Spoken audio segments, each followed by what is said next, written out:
Ferrari could easily sell twice as many cars. Every year, demand keeps growing. Wealthy buyers are willing to wait years, and some would pay almost any price just to own one. So why doesn't Ferrari simply build more cars? The answer has nothing to do with factories or production limits. Ferrari intentionally keeps its cars rare, and that single decision transformed the company into one of the most profitable luxury brands on Earth.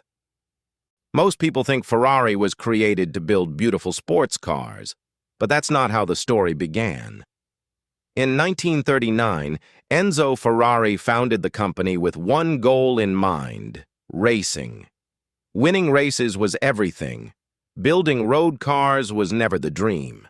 In fact, Ferrari only started selling cars to the public because racing was incredibly expensive. Every victory required money.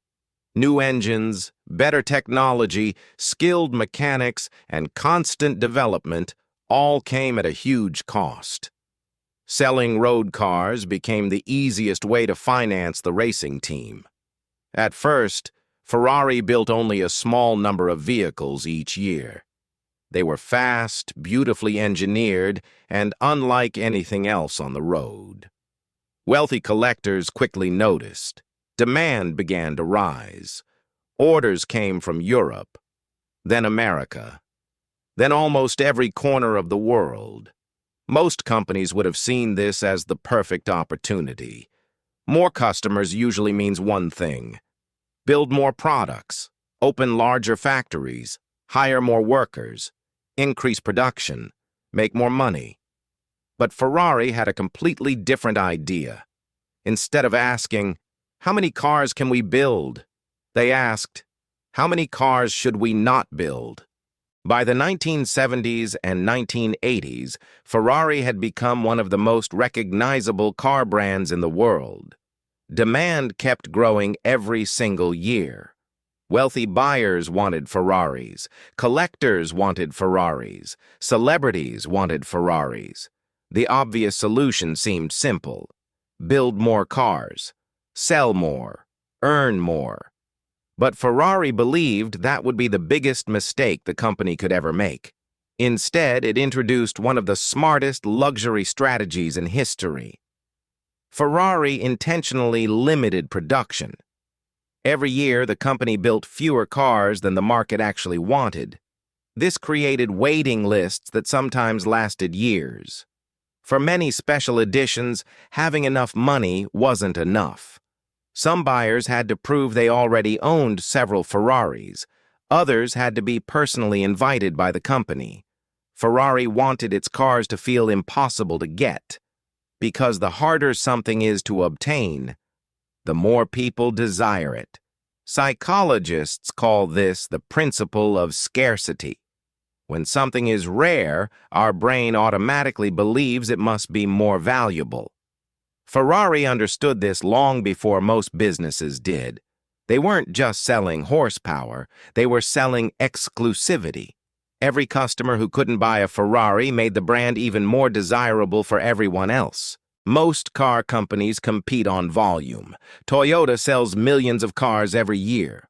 Volkswagen does the same. Their goal is simple: produce more vehicles, increase market share, lower costs. Ferrari plays a completely different game. Instead of selling millions of cars with small profit margins, Ferrari sells a relatively small number of vehicles, but earns enormous profits on each one. Every Ferrari carries decades of racing history. Every Ferrari represents status. Every Ferrari tells the world that its owner belongs to an exclusive group. That's why many Ferrari models become even more valuable after they're sold. Some limited editions are worth millions of dollars only a few years later. Buyers don't always see them as cars. They see them as investments, and that makes demand even stronger. Ferrari doesn't need to convince people to want its cars. The waiting list does that for them. Ferrari's strategy has never been about building the most cars. It's about building the most desirable cars. Every decision the company makes protects that image. from limited production to exclusive special editions to carefully choosing who gets access to certain models. Ferrari understands something that many businesses never do. If everyone can have your product, fewer people will dream about it. But when something feels almost impossible to own, it becomes more than just a product.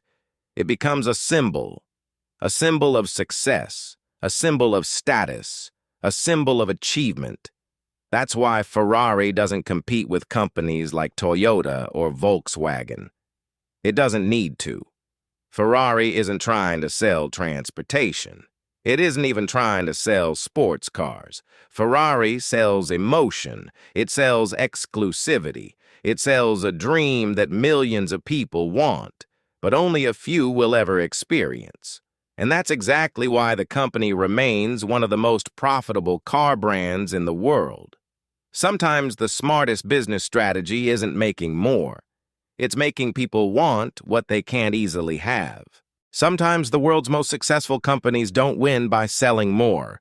They win by making people want what they can never easily have. And Ferrari mastered that strategy better than almost anyone.